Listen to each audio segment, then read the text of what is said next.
Welcome, friends. This is Richard Wolff. This is Economic Update for this week, the end of March 2014. Economic Update is a weekly analysis of the economic dimensions of our lives, our jobs, our incomes, our debts, our futures, our college student loans, all of that. I'm a professor of economics all my adult life. I currently teach at the New School University in New York City, and I also write columns for truthout.org, an independent source of news and analysis that I urge you to take a look at every day, truthout.org.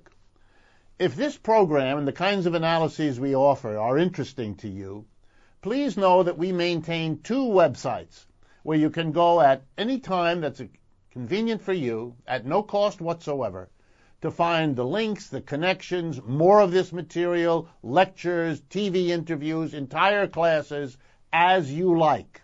The first one is rdwolff.com with two F's, and the second one is democracyatwork.info. Not only will these free websites provide you with lots of information and support and links to other materials, but they also have two other functions. The first is to allow you to communicate with us, to send us your questions, comments, criticisms. We read them all and use them to design the programs week after week with your input. And the second thing you can do is click on the appropriate symbols to follow us on Facebook, Twitter, and Pinterest. Just go to either website, rdwolff with two F's.com or democracyatwork.info, and you will be part of the entire process of these programs. Okay, let me turn then to the economic updates for now. The first one concerns a problem going on in all 50 states. This has to do with the states being in trouble because of the economic downturn, the number of people unemployed who therefore don't pay income taxes, the number of people worried about their jobs and futures who therefore cut back on consumption, which means they don't pay the sales taxes that fuel most of our state governments, etc., etc. And one of the places where state governments are cutting back in the United States are in supporting public higher education. The universities, state college systems, community colleges that are preparing the large majority of our young people who go to college for their job futures and thereby shaping the future of the American economy. In a show of the irrationality of our economic system, we now see that where more than ever before the future of the American economy depends on the quality and quantity of trained young people coming out of higher education, we are in the process of savaging and cutting back on our private education system. This is a massive process of shooting yourself in the economic foot. But I want to talk about a particular case, the case of the state of Maine, and in particular a university there, the University of Southern Maine, located in Portland, Maine. The first thing to say is that they're suffering cutbacks. Indeed, the president of the university rather proudly boasts that she is cutting back on many jobs. The university currently has 310 full-time faculty instructors. The president said her goal is to reduce that to 280. That's a 10% cut. In this round of layoffs, she refers to others. Theodora Calico, the president of the university, has been cutting in the following departments: art, economics, English, philosophy, sociology, theater, music, public policy, and the honors program. Oh, she cuts a wide swath of damage and victimization of students. But let's look a little more deeply into this situation in the University of Southern Maine. As recently as 1999, so 15 years ago, the state of Maine provided approximately 63% of the cost of students going to the university system. The students themselves had to come up with 37% of the cost. That is tuition and the basic fees that run the university. And the idea behind this, and this has been true for decades, is that the public benefits by the larger number of people able to get an affordable public higher education, and that therefore it's appropriate to use state money to help finance that public service. 15 years later, what's the relationship?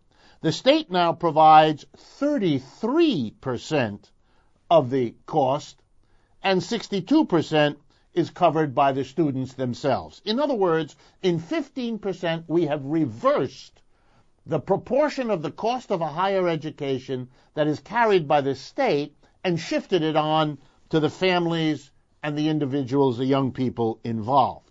So outrageous was the rising cost of education that the students demanded something be done, and a freeze was imposed in 2012. That is, tuition wouldn't go up anymore.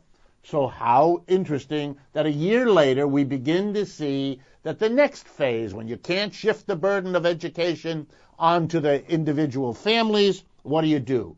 You lay off the teachers. You say in effect to the students, we've charged you way more than we ever did, and now we're going to cut the faculty, so give you less for charging you more. And why is this happening?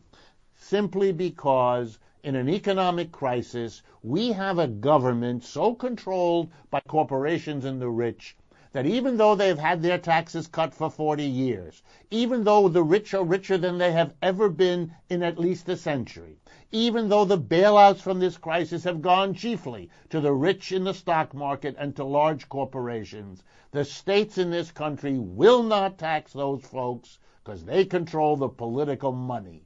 And so what are they going to do? Raise the cost of public services like higher education and cut what they deliver to these higher cost public education students, namely cut the faculty, cut the programs. And here's how it works. The government goes to the administrators of the universities and says, we're giving you a lot less than we used to. Ha, ha, ha. We're being fiscally prudent. And then the administrators are then deciding who to cut. And at that point, a lovely situation arises. The administrators, the top of the hierarchy of public higher education, are basically being paid here to be the hatchet men and the hatchet women of this system. They go around cutting whoever they don't like, reshaping the university in whatever image they prefer, because they're immune. Very few of them get cut. They're the cutters, not the cuttees. And so we have this whole ugly process of starving higher education and giving the administrators a chance to do whatever feathers their nest best, and which may have very little to do with public education. The important thing about the University of Southern Maine is not that this is happening. It's happening across the country. The important thing is that the students and the faculty are fighting back. Across the country, stories have been carried about the demonstrations, the commitment of the students and the faculty together to not let this process go forward. That's the hope, and that's the importance of the University of Southern Maine. Let me turn next to a very short story. It has to do with what's called unintended consequences. When the crisis hit in 2007, one of the first things that was done, and it was carrying forward something the Federal Reserve had been doing for years, was to cut interest rates, to make it possible for the Federal Reserve to lend huge amounts, trillions of dollars, to the biggest banks in the United States and to some of the biggest corporations like General Motors and so on, at ridiculously low rates. This was thought to be a genius stroke, cutting the rates so that these institutions could be recovering from the crisis they largely caused by using cheap government money provided to them at a low interest rate. Problem: when you lower interest rates, you affect everybody who depends on interest rates. And what's emerging now is that includes the retirees of America, the very rapidly growing portion of our population, a fifth or so, that are in the age when they depend on retirement income. And much of that is certificates of deposits in banks, is savings accounts in banks, in what we call fixed income. Things that are investments built up with a lifetime of savings, but that depend on the interest rates. And when you make interest rates low, the retirees, what they can get for the money they have saved is very low. causing a deepening of the crisis for old people, which of course becomes a crisis for everybody, since when the old people can't have enough to survive, they have to turn to the younger people, their kids, to help them out. Next item. An attentive listener to this program brought to my attention two remarkable bits of information together. The first has to do with the story of a wonderfully wealthy group of people, Vincent and, what's his wife's name? Mrs. Viola. Vincent Viola, I'll get his wife's name for a minute, I want to be fair, Teresa. Vincent and Teresa Viola. They have put on the market their lovely Upper East Side New York City mansion at the eye-popping price of $114 million. To be exact, $114,077,000 is the price of their one-family mansion. 20,000 square feet plus 2,500 square feet of outdoors, three-tier roof deck, and glimpses of Central Park. You get the picture. So these are very wealthy folks.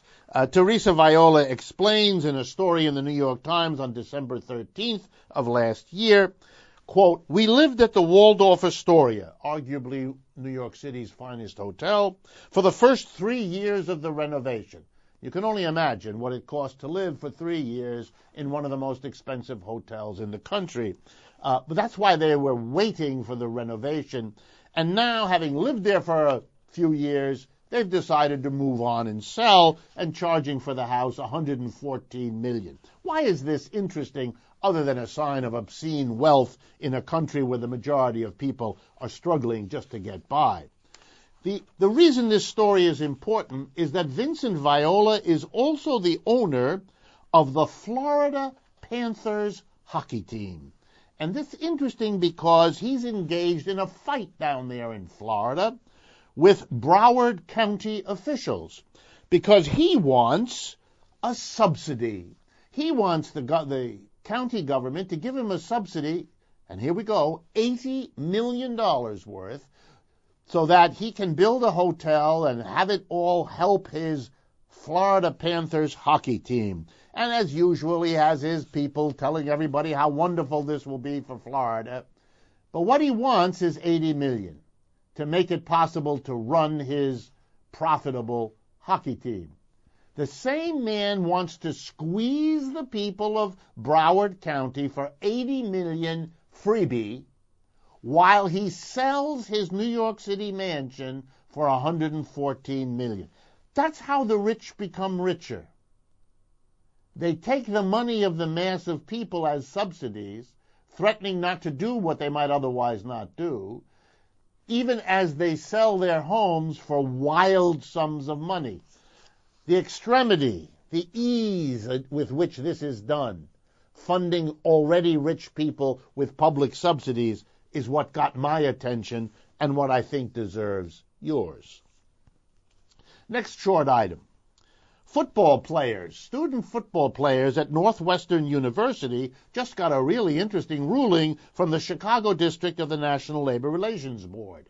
Basically, the board agreed with these young students that they are workers, that they are a football-playing franchise that is making millions of dollars for the university that employs them. Oh, sure, the university goes through the charade of calling these people students. As a professor all my life, I can tell you that the students who get the big, fat athletic fellowships are not there to study, which they often don't do much of. And I'm being as polite as I know how here. They're there to make money for the university. They're there to play football, and they know it. They get rewarded for that, and if they get an education along the way, that's well and good, but that's not the point, and that's not the purpose, and everybody who knows anything about this knows that. And so the students, for the first time, have said, look, if we're the way that the university makes millions, we ought to be given some sort of opportunity to get reasonably well paid. Giving us a scholarship is a tiny fraction of what would otherwise have to be paid to the kinds of talent that's bringing in these big bucks to the university.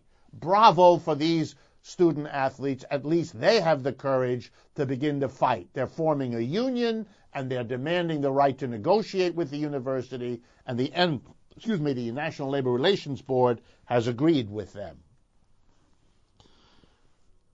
A couple of other short updates that I think are important. The BBC, the British Broadcasting Corporation, did a recent summary done by their news office in Washington, D.C., led by Debbie Siegelbaum. And I wanted to cite the numbers she does because it's a way for me to summarize the unemployment situation, which we should never lose sight of, since it's a basic measure of how badly this economic system performs. So here are the numbers she released as of the 25th of March, 2014, carried over the BBC. Number of people currently employed in the United States right now, 10.5 million people. By the way, that does not count the number of people who have left the labor force over the last 6 years, and it doesn't count the number of people that are in part-time jobs but who want full-time jobs but can't find them. If you counted those two, it doubles the number to over 20 million. But we'll stay with the 10.5 million. It gives you a sheer number of the number of folks unemployed. The number of those people who have been unemployed for more than 27 weeks, that's over half a year, 3.8 million of our fellow citizens. Back in 1950, the average length of unemployment, 11.8 weeks. The average unemployed person was out of work 11.8 weeks. In 2014, the average amount of unemployment for a person on that unemployment, for those 10.5 million, 37.1 weeks. More than three times what it was in 1950. The average number of times that a Fortune 500 CEO, that's the chief executive officer of the 500 biggest corporations, how much larger is it right now than the average worker's salary? Not the bottom worker, the average. And that average includes them. The average in these 500 companies versus the CEO. The CEO gets 204 times what the average worker gets. Last short update that we will have time for today has to do with the chairman of the Nestle Corporation, Peter Brabeck. He gets in the news regularly, and we have to pay some attention each time, but we don't have the time, so I'm going to do it now for all the times in the past. Why is the chairman of Nestle famous? Well, you might think it's because Nestle is one of the biggest food companies in the world, if not the biggest. You might think, since what we're going to talk about is water, that it might be because Nestle is the largest producer and seller of bottled water in the world. Well, the real reason isn't that. The real reason is something that Peter Brabeck said in an interview back in 2005, and this interview gets replayed over and over. And here's why. I went back, by the way, to listen and watch the video so I could be sure of what I'm telling you about today. In this interview, Peter Brabeck of Nestle says, water, access to the water we need to live, is not a human right. Unmistakably clear, he says that. It should be a commodity priced in the market that people have to buy. And sure, if there are some people who can't afford it, maybe something could be... He waves that away. He says to say that water is a right in the video is an extreme position that he pushes aside. Well, he got a lot of grief about that. It struck an awful lot of people around the world that to say human beings don't have a right to water is basically condemning them to die, since that's what we have if we don't get sufficient water in our systems.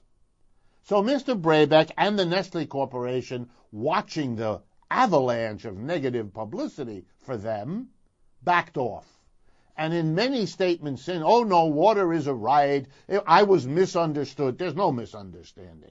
In fact, if you look at the video, what you see is a Mr. Brabeck explaining that water should be treated, and this is very revealing, like all other kinds of food, he says. We pay for wheat, we pay for meat, we pay for fruits and vegetables, and we should pay for water. Oh, this is getting interesting. I like this. We want to see water handled like food. Let's run it the other way. If access to water should be a right, which they admit, well, gee, might it not apply to access to food? Might it not apply to access to medical care and education? Aren't these rights, too, to live a decent life? And if rights are what we're considering, then maybe we ought to take another look at this business about pricing things like water, food, medical care in the market.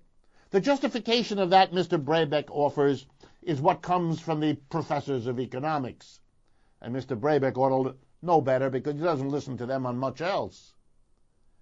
Do prices in a market teach us something useful, the way the professors say? Are prices a measure of scarcity? And the answer here is an unqualified no. What prices are in a market is a way of handling scarcity, not of measuring it. Here's what scarcity is. You don't have enough of something. You need it, like food, water, medical care, and education. We need that. And there may not be enough to give everybody as much as they want of food, water, education, and so on. And when we put prices, when we let markets work, here's what we do. We say to all the people who want and need water, food, and so on, you bid for it in the market. You want it, you pay for it. And here's what happens. Those who have a lot of money can bid up the price of something that's scarce. And as the price goes up, because the people with money are prepared to use their money to get it, the price goes up and it forces other people who can't afford it to no longer make the demand. So the goods aren't any more scarce because we figured out a way to remove part of the population. That's what markets do. They price things out of reach. So here's the example with water. If you're rich, you don't just want water to drink. You don't just want water to bathe. You want water to take care of your pet. You want water to water your lawn. You want water to keep the greens on the golf course looking spiffy. You want water because you're rich for all the kinds of activity. So you'll pay because you have the money. You'll pay the fees to let the golf course buy the water. You'll pay the fees to water your own lawn. And as the price of water gets bid up, the poor can't buy it anymore. They have to economize. We get rid of scarcity by not distributing it to the people who can't afford it. Is this noble? No, this is ugly. And this is fundamentally inhuman and unjust. And you know, the United States government recognized that. Back in World War II, we knew that to fight a war, we needed to use a lot of our resources to take care of fighting a war, to defeat the Japanese and the Germans in World War II. So we said, wow, there'll be a scarcity of sugar and coffee and gasoline and meat and butter and all kinds of things. Now, we could let the market work, and then the price would be bid up by the rich, and the poor would drop out because they couldn't afford it. We could allocate, we could distribute by means of the market. But the United States government didn't do that.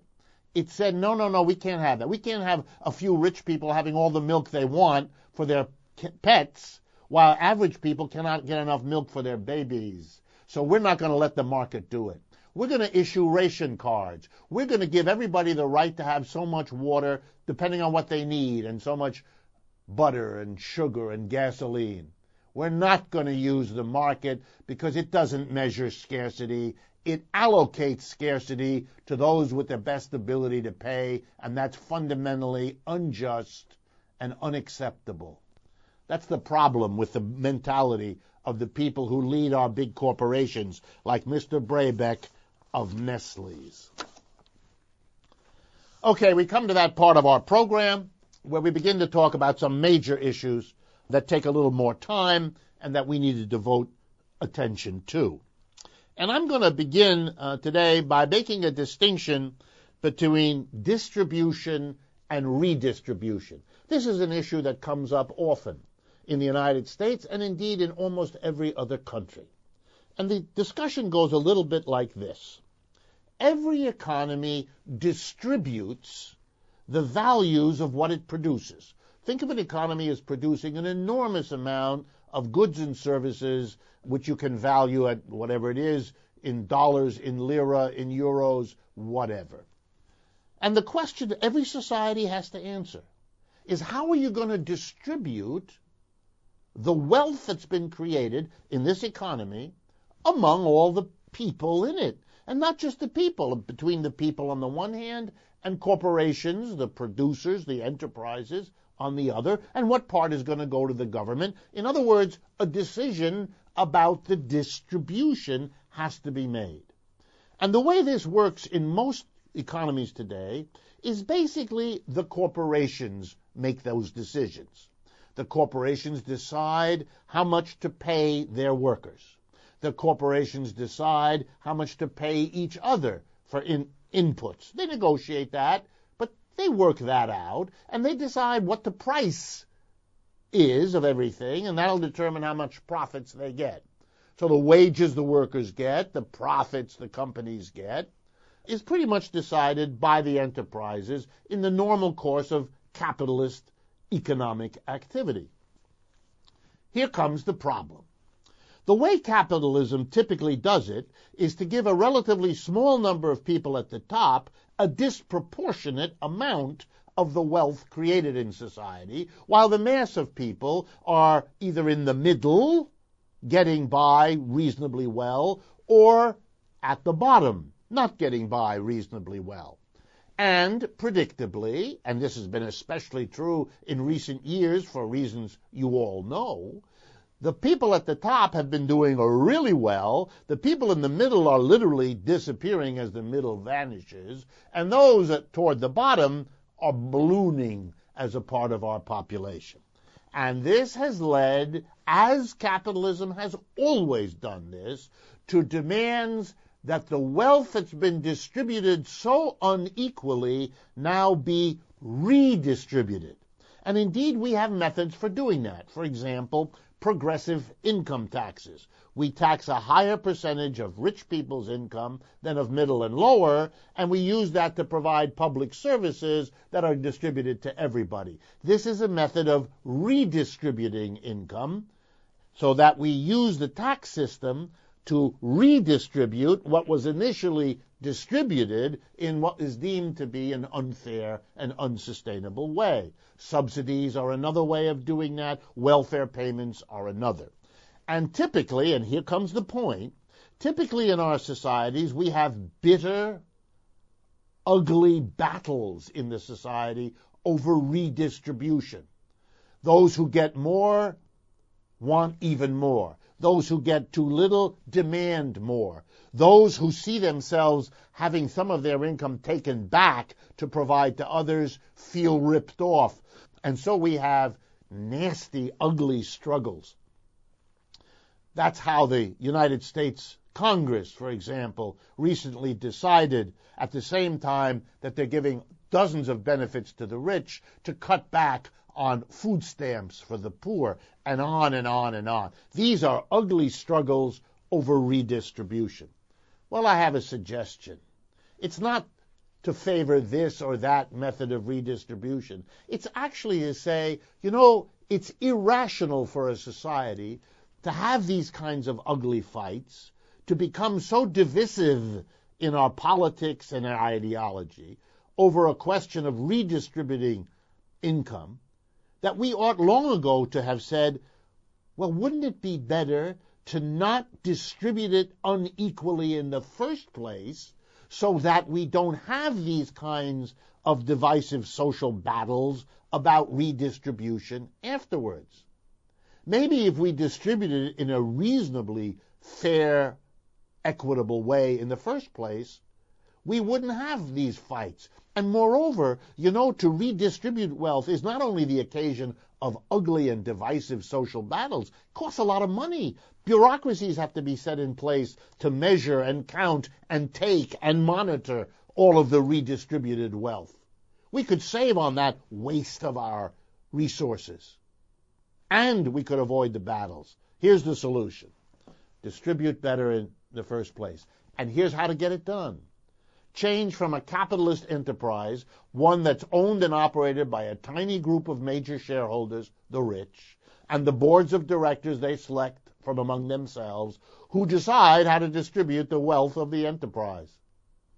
Don't let them do it, because you're letting a small group enrich themselves by how they distribute the wealth we all create. That's the problem. The solution? Worker self-directed enterprises, worker co-ops. Why? Because if all the workers together in an enterprise after enterprise, stores, factories, offices, if the workers collectively decided how to distribute the wealth that each enterprise produces, you think they would give a tiny group of people at the top most of it and then scramble among each other for the rest? No.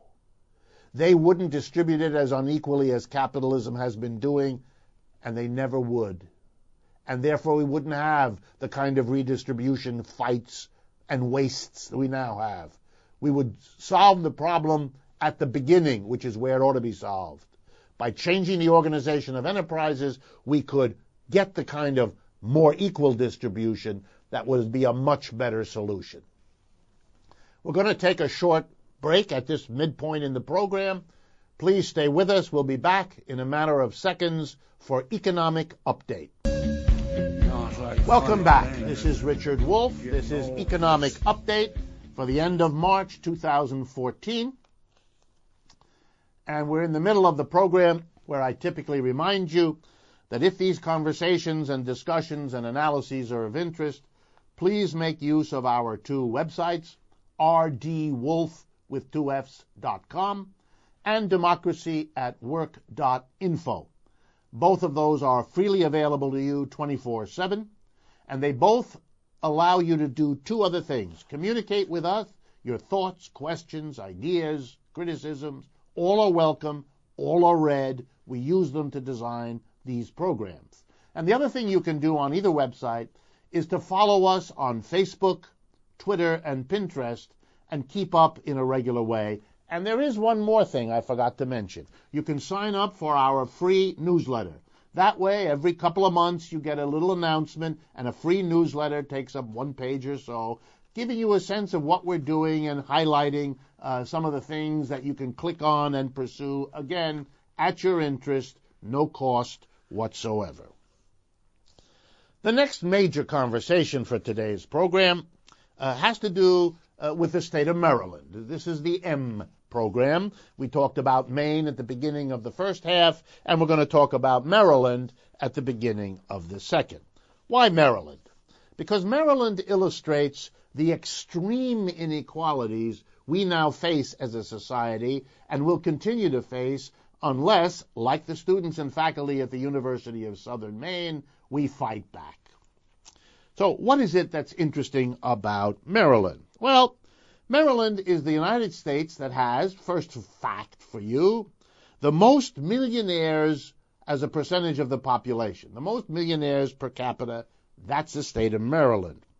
And recently, the state of Maryland showed the power of all these millionaires.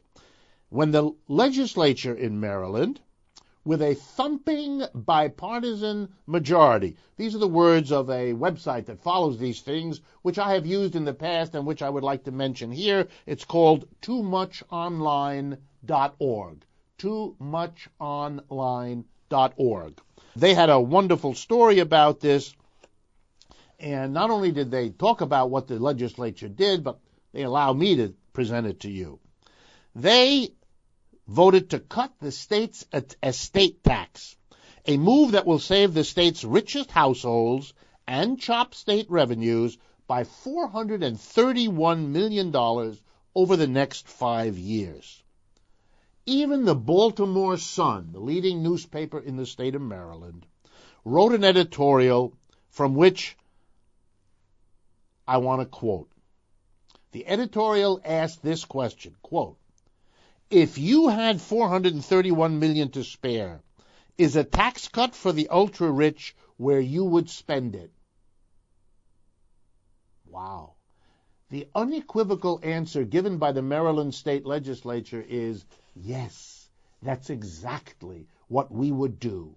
We may be cutting public services. We may be laying off public employees. We may be worsening the lives of most of our people, but we're going to help the rich, because that's who we listen to.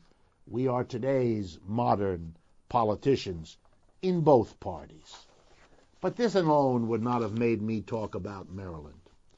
I want to talk about something else that the legislature and the governor of Maryland have also been doing. And here I use work by Daniel Costa, who writes for the Economic Policy Institute in Washington. EPI.org is where you can find it. And on the 15th of March, Daniel Costa talked about the new minimum wage legislation just passed in Maryland. Now, this is the same legislature, same governor, who just gave away $431 million to the already richest people in the state that has more millionaires per person than any other state. Okay, they're going to raise the minimum wage to $10.10 an hour. But along the way, here are some of the things. They're not going to do it until 2017. Why be in a rush? You might be in a rush to save money for the millionaires in a cut estate tax. That's a rush matter. But helping the people at the bottom, there's no rush. So they will go to 10-10, but only over several years, because we're not in a rush. But what about minimum wage for tipped workers, workers who get a tip on top of their wage? Currently in the state, it's not $8 an hour, the minimum wage in the state. It's $3.63, and the new law doesn't change it. Let me say that again. The new law, which raises the minimum wage for everybody else, doesn't raise it for tipped workers, the people who work in restaurants, hotels, and so on. Why? Well, it's the same answer. Just like the cut in the estate tax is the political effect of the millionaires using their money, the reason you raise the minimum wage, but not for tipped workers, is the effect of the companies that rely on such workers.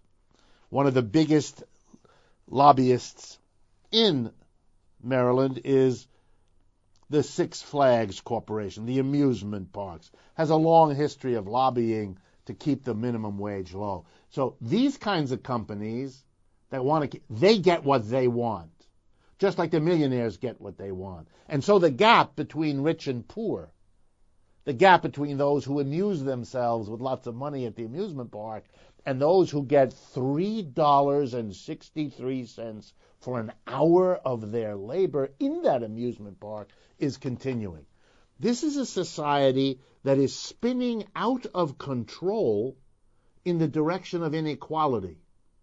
And it is a process that starts with the private interests, wealthy people in Maryland getting their estate tax cut, interested corporations leaning on the politicians to keep wages low when they want them low. They get the result. And the rest of us live in a society more and more split between the extremes of wealth and income. And this will continue as long as we permit it. The last major conversation for today continues the critique of capitalism that many of you have asked me to conduct, and which I've been doing over recent programs. We talked about the system being subject to critique as part of its life. All economic systems are subject to critiques. There's nothing new about it. It's just that we live in a society that's afraid to think about them, to face them, and so I can perform a public service by going over it. And what we talked about last time were these cycles. The system is prone to ups and downs that are wildly irrational. Periods of time like the one we're in now, when millions of people are without work, when huge proportions, roughly 20% of our tools, equipment, factory, and office space sits idle. This is a stunning demonstration of a system with major flaws. Why? Because this is a waste of resources.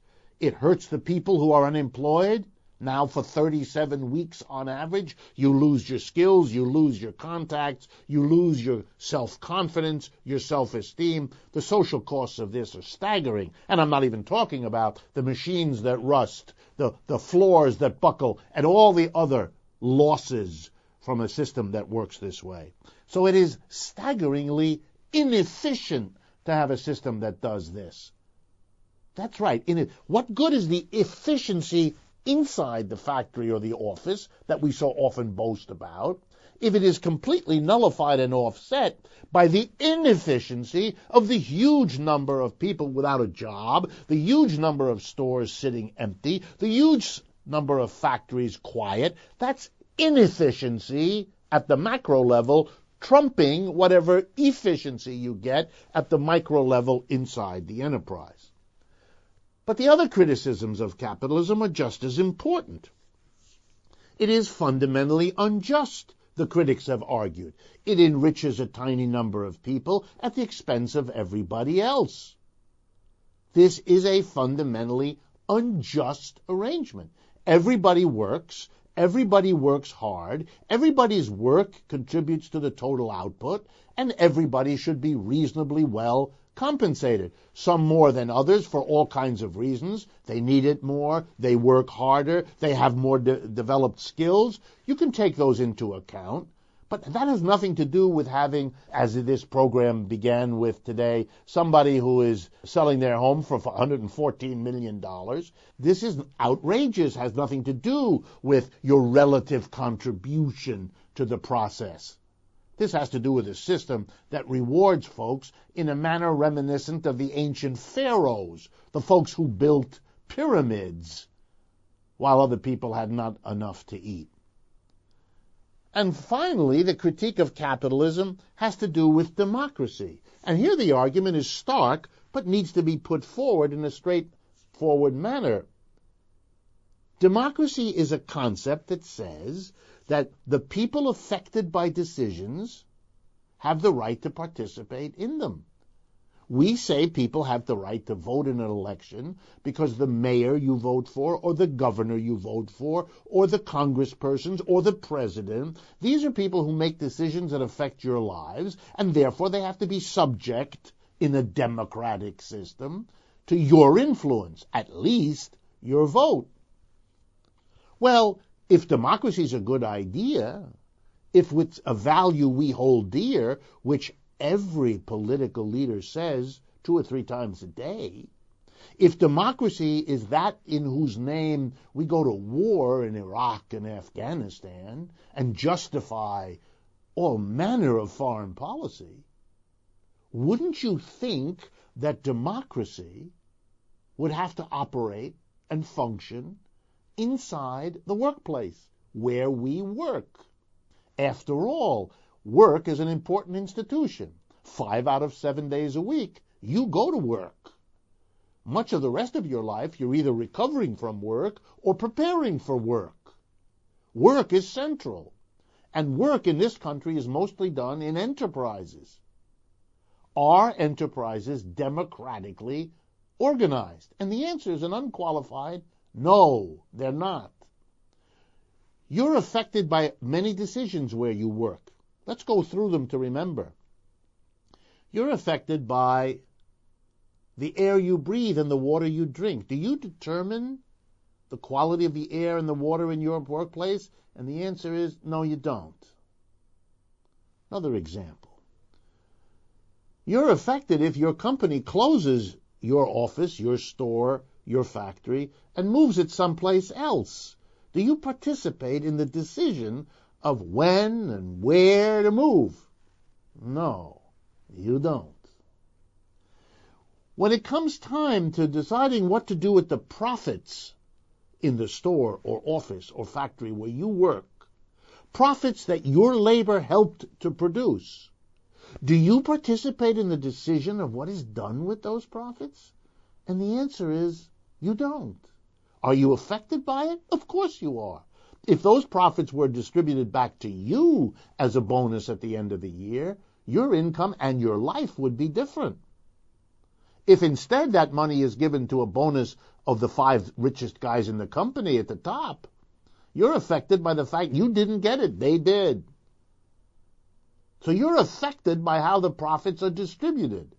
But you're excluded from participating in the decision about how those profits are distributed. So whether you have a job, what the conditions on the job are, and what share of the output you help to produce you get, those are key decisions that affect your life, and you are undemocratically excluded from them inside a capitalist enterprise. Capitalism and democracy are opposites. They're not partners in the way we're told. They're not institutions reinforcing each other. Capitalist enterprises hate the participation of workers. That's why they oppose unions, because unions begin to have some influence, and workers united can get some influence which individually they cannot. And that influence has to be given to them by their strength, not by some decision of the board to try something for a while, maybe. So if you want democracy, the critics of capitalism argue, you've got a problem with capitalism. Think about it. And think about it as an alternative way of thinking to the oft-repeated claim that the goals of the United States, a capitalist economy, are all about democracy. Might we be a nation, like so many others, afraid to admit that its foreign policy and its domestic policies are governed by the protection and support of capitalism, but all of it done in the name of a democracy which those who make those claims exclude from their own institutions? The criticism of capitalism as unstable, the cycles, inefficient, the cycles, unjust, the inequality, and undemocratic by excluding the majority of people from the decisions that affect their work lives and their economic lives, that's no minor matter. That's no dismissive side point. That goes right to the heart of the justification for a system like this. We turn now to the final part of the program where I respond to your questions. And the one I want to start with today, and I want to thank this person, but I didn't get their permission to use their name, and unless I get your permission, I don't mention the name of the person who brought this to my attention. But this question had to do with a recent interview on C-SPAN with Bill Gates, the founder and still major shareholder of the Microsoft Corporation, widely known as one of the richest men in the world.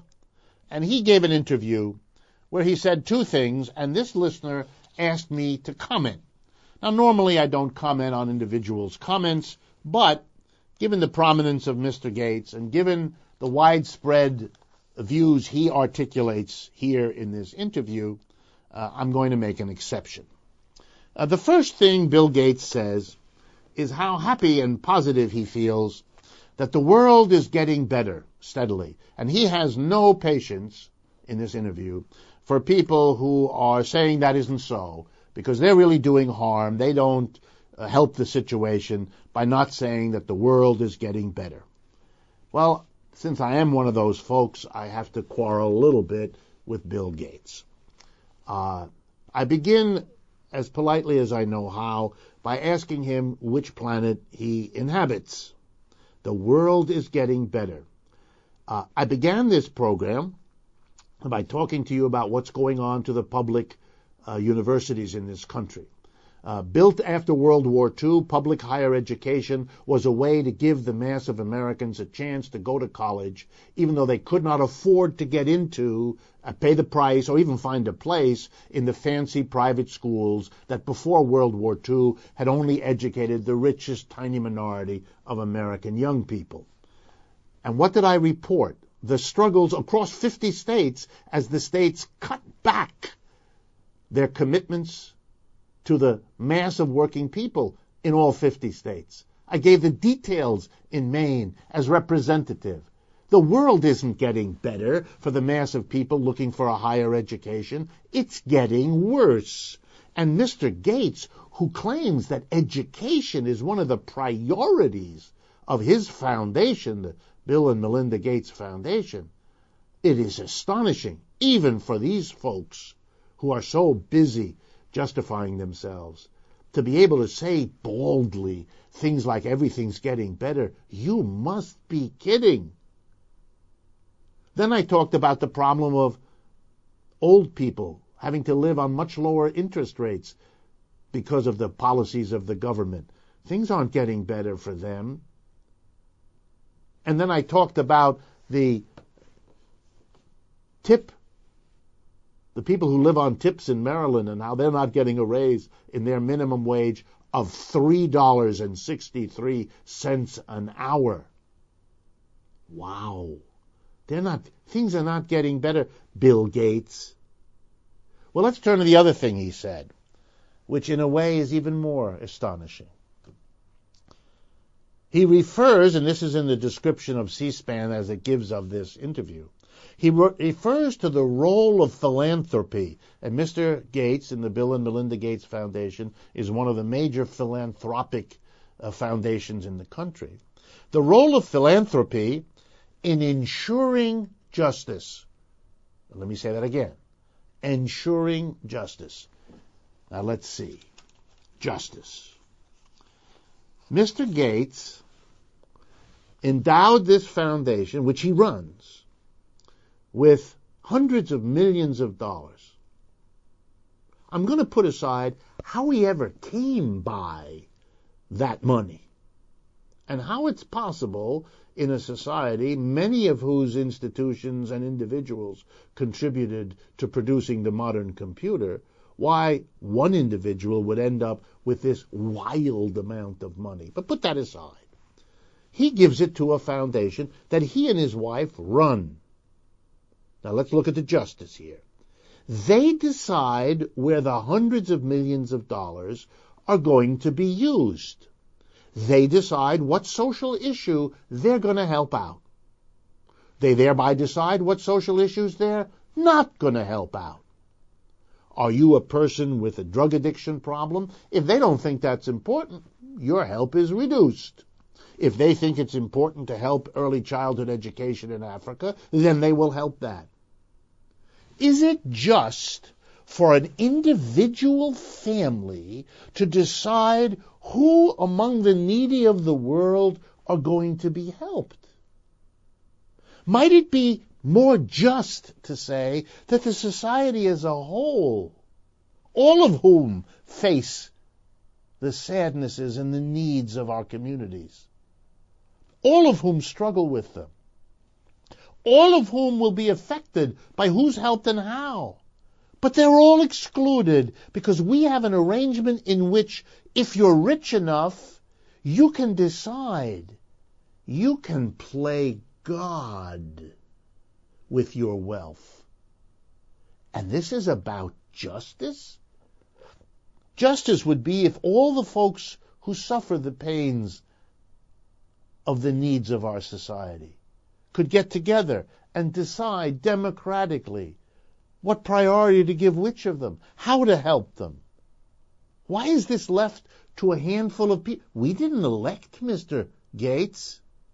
No social procedure evaluating him as adequate ever took place. He's in a position to decide who gets help and who doesn't, simply by virtue of his money and by no other standard.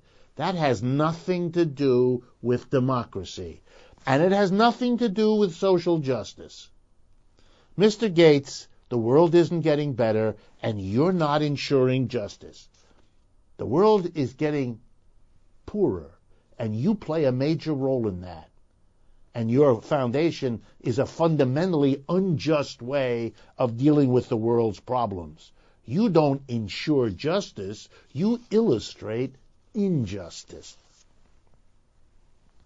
We've come to the end of our time. I want to thank you, as I always do. I want to also inform you at the end of this program that we are now on about 25 stations around the United States. We have grown from one station in March of 2011. We are very proud of this growth. More stations are contacting us. We are also now on television in Manhattan, in New York City, on the Manhattan Neighborhood Network, and I want to appreciate that interest of the MNN in our work. So it is with great pride that I sign off for today, but that I'm signing off to an ever-growing audience, sending me ever more emails, which I appreciate. I look forward to being with you again next week.